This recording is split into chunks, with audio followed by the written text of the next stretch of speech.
episode may contain graphic descriptions of criminal activity. Listeners' discretion is advised for those under the age of 18 and those who may find the details in the episode as disturbing.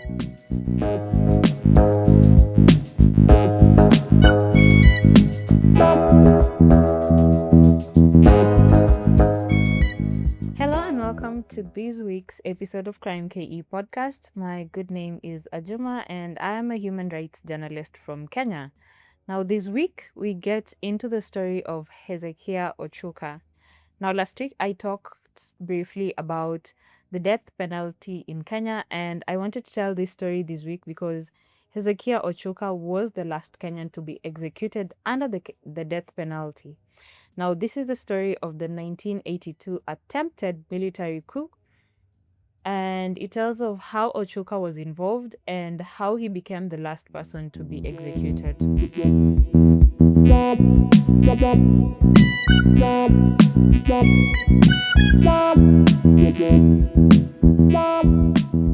On the morning of Sunday, August 1st, 1982, Kenyans woke up to confusion across the country and gunfire in Nairobi.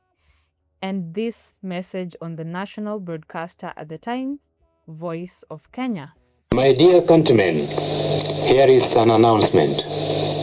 It is with the greatest pleasure that I announce to you today the overthrow of the corrupt regime of Daniel Toroitich Arap Moi by the patriotic forces of our country.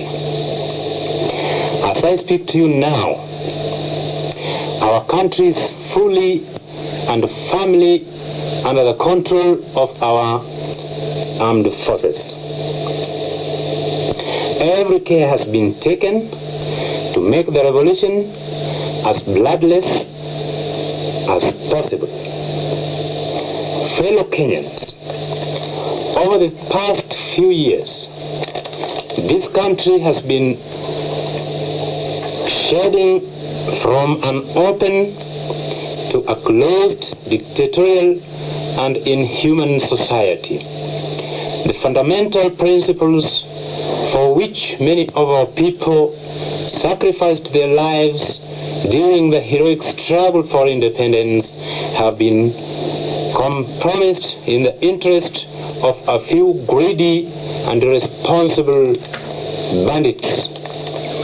Over the past 6 months, we have witnessed with disgust the imposition of a de jure one-party system without the people's consent, arbitrary arrest and detention of innocent citizens, censorship of the press, intimidation of individuals, and general violation of fundamental human rights. This ruthless oppression and repression is reminiscent of the past colonial days which Kenyans thought were buried at independence. A gang of local tyrants has emerged whose only function is to terrorize and intimidate with senseless warnings. Rampant corruption, tribalism, nepotism has made life almost intolerable in our society. The economy of this country is in shambles due to corruption and mismanagement. The cost of living in Kenya today is among the highest in the world. Wananchi can no longer afford to meet the basic requirements of life due to exorbitant prices of the basic necessities such as food, housing rent, transport. Above that, Kenyans are among the highest taxed people in the world today. Wananchi, under these circumstances, our armed forces have headed the people's call to liberate our country once again from the forces of oppression and exploitation in order to restore liberty, dignity, and social justice to the people. In doing this, we have proved to the rest of the world that no individual or group of people can permanently subjugate or take away the freedom which our fathers and grandfathers so gallantly fought to bring to this country. Like the British imperialists, the same fate will befall whoever attempts to tamper with our freedom. Countrymen, it is not the intention of the military to stay in power indefinitely. As soon as the situation allows, elections will be held and wananchi will be given an opportunity to choose their leaders. Our immaculate task is to stamp out corruption and set out a concise program of development for Kenya. We will continue with the original policies which this country set at independence and which have been eroded over the years, thus giving rise to the current sad state of affairs. A number of administrative and security measures will be announced in due course. This revolution is entirely an internal affair, and our friends have nothing to fear. We will strengthen relations with our neighboring countries and we will continue to champion the policy of non-alignment and non-interference in the internal affairs of other countries. As for now, the Constitution has been suspended and the National Liberation Council has been set up to preside over the affairs of the government and state. All the detainees and political prisoners are released forthwith with immediate effect. Long live Kenya. Long live the People's Redemption Council. Thank you very much. This is a statement on behalf of all the students of Kenya. On behalf of the students and the people of Kenya, we, the University of Nairobi students, register our wholehearted and unconditional support for the August 1st revolution organized by the Kenya People's Redemption Council. We humbly request our new popular government to accord us the freedom we have always cried for. Thank you. That voice belongs to Hezekiah Rabala Ochuka, who was a senior private for the Kenya Air Force, and he was informing the nation that they had overthrown President Daniel Moi's government. At the time, Moi was just 4 years into his 24-year reign as the second president of Kenya. But before we get to that, let me tell you how we got here. Hezekiah Ochuka was born on 23rd July 1953 in the Nyakach area of Nyanza as the fourth child with 3 older brothers. Now, not much is told about the story of his life growing up, but we know that he was recruited into the Kenya Air Force in September 1976 at the age of 23. He went through two months of training at the Lanet Army Barracks in Nakuru, and he was posted to the Eastleigh Air Base in Nairobi. Today, it is called the Moi Air Base. Now, at the Air Base, he started working and slowly rose through the ranks, such that by 1982, he was a senior private, which was the second lowest rank in the force. Now, one thing about Ochuka was that as he continued serving in the force, he became obsessed with becoming the president of Kenya. Now, according to several reports, he had even carved on his work desk the words, "the next president of Kenya." Now, when another officer saw these words on Ochuka's desk, he knew that Ochuka would be the right person to help them execute the plan to overthrow Moi's government at the time. The plan was hatched by one Senior Sergeant Pancras Oteyo Okumu and Lieutenant Leslie Kombo, and Ochuka was actually recruited by Okumu. Ochuka accepted the proposal, and he started working with the two to recruit other soldiers to help them with the plan. They formed a council and named it the People's Redemption Council, and its members were supposed to be the ones to assume power once Moi's government was toppled, and the chairman of the council would be the president. Ochuka began recruiting other soldiers to the council, and he was so convincing that some of those whom he recruited even ranked higher than him in the force. Now, in the early days, there were some disagreements among the members of the council on who would be the chairman because remember, the chairman would become the president once the plan was successful, and Ochuka wanted it, but so did Okumu and other members. Now, they eventually left the chairmanship to Ochuka, but there were some members who were dissatisfied with that choice. Now, at this point, Ochuka felt like he could not trust his fellows, so when he started recruiting members, he would rally them around him rather than the whole council. So he became very popular among the group, and he would make the new members take an oath of secrecy and loyalty because, again, this is treason being planned here, okay? Now, in July 1982, the council began laying out their plan. They would have regular meetings at Ochuka's house in Umoja 1 area of Nairobi, and they would discuss the execution.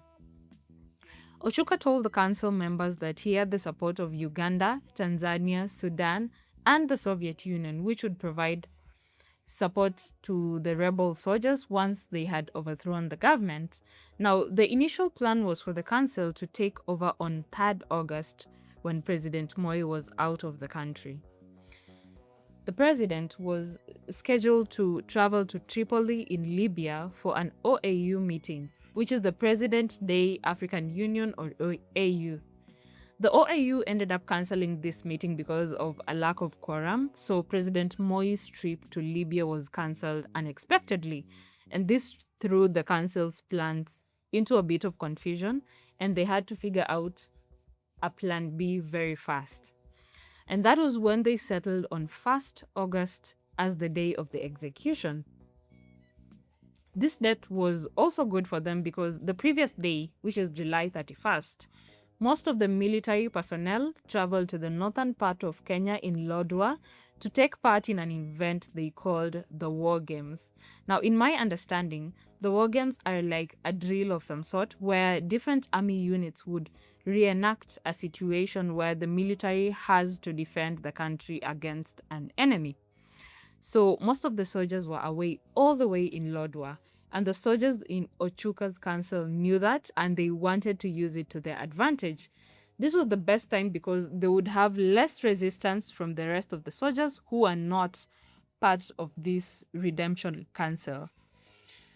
Most of the soldiers who remained behind weren't really frontline soldiers, so now you understand why they thought it would be a good time to do it while the rest were away.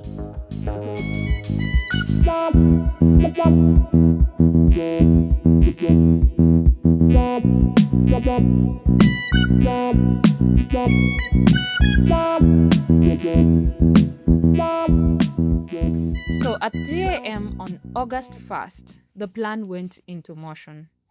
The rebel soldiers first took over the Eastleigh airbase, and by 4 a.m., even the Embakasi airbase was under their control.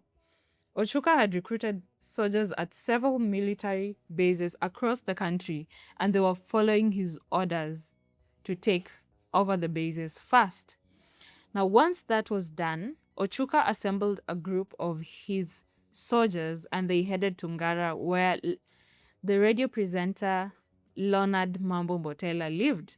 Now, in Mbotela's account of the events of that night, he says that he was woken up by the sound of gunshots at around 4 a.m. But Ngara is close to the Eastleigh airbase, and that was not alarming enough because they were used to gunshot sounds sometimes when there was trouble outside. So he went back to sleep. That was until a team of at least 20 soldiers led by Ochuka came knocking at his house at around 6 a.m. They demanded that he get ready to head to work, and they put him in the back of their vehicle and took him to his workplace at the Voice of Kenya, which is the current day KBC. Mbotela said that the rebel soldiers forced him into the VOK studios and ordered him to announce that the government had been taken over. He said that Ochuka would scribble down the messages for him to read on the radio. He told the country that they were now in charge of the country and they were fighting against military units who are loyal to the government.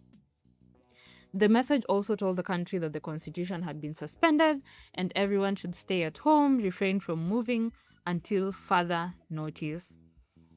And that was the same message you had Ochuka reading at the beginning of this episode.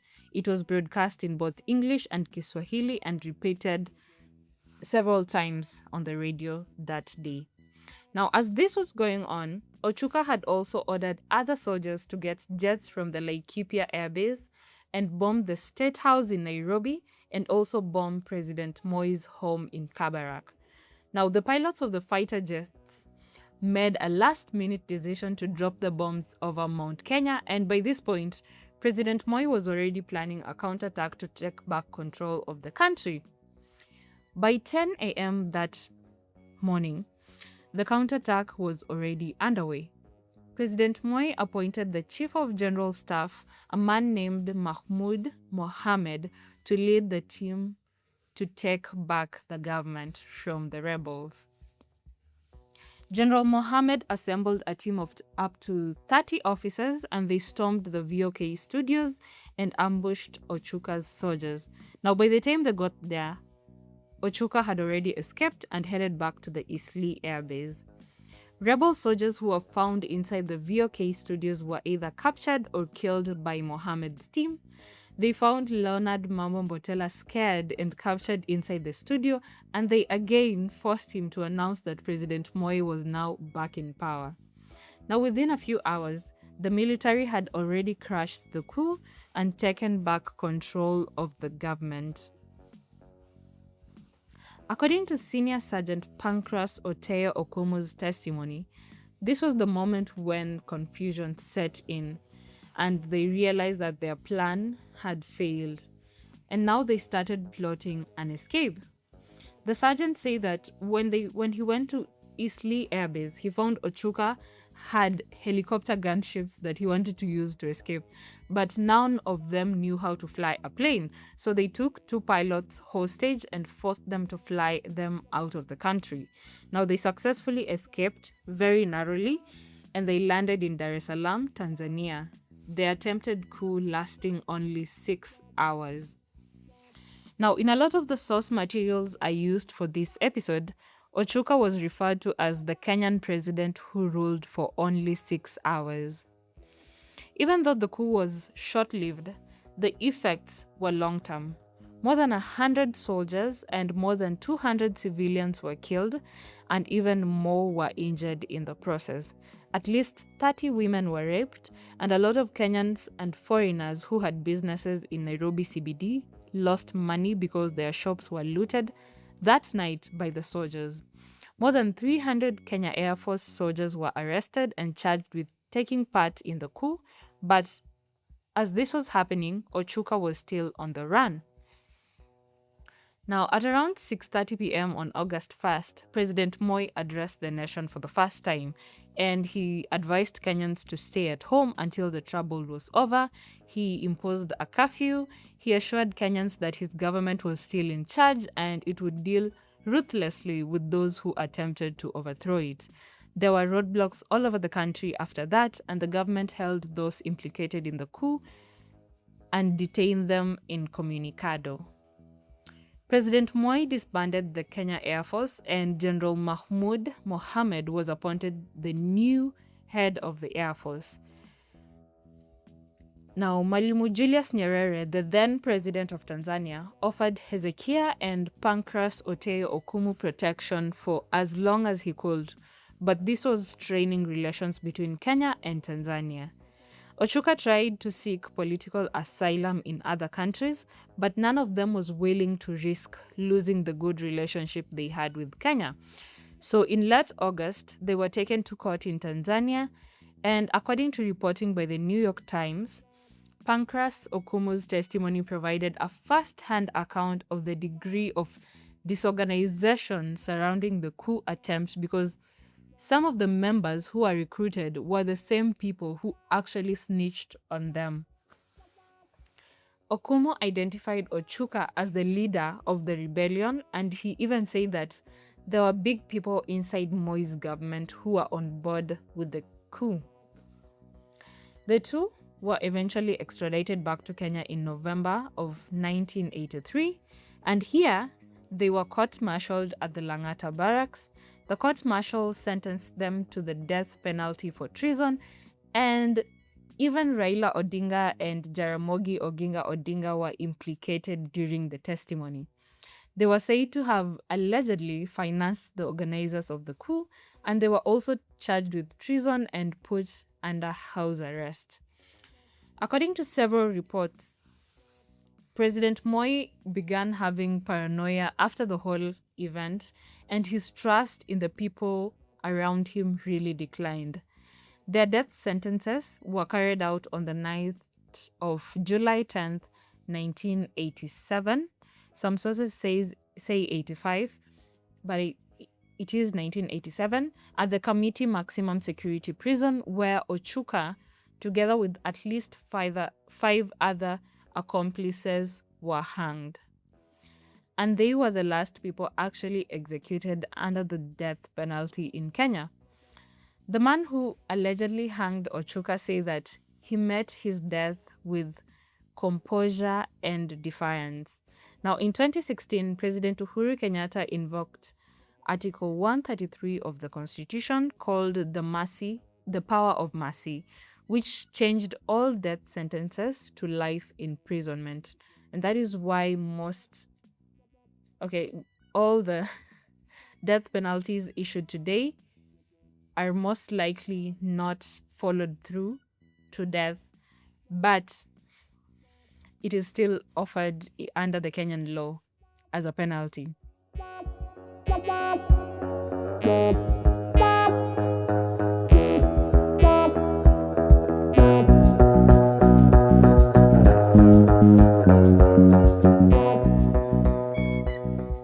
Thank you for staying with me until the end of this episode. You can support Krime KE podcast by sharing this episode with your friends so that we can get a larger community to listen to these cases.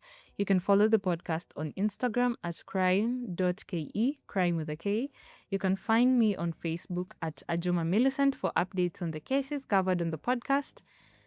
I have tagged the podcast contact information and social media pages in the show notes of this episode so that it is easier for you to reach out if you have any feedback on this episode or the podcast in general.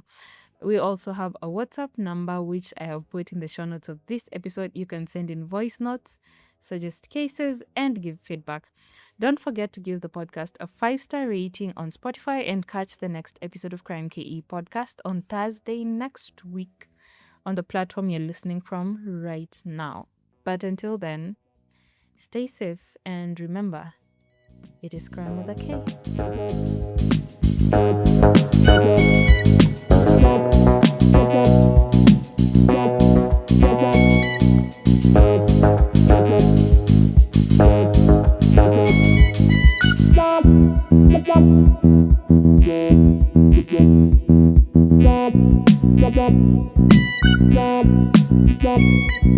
Stop.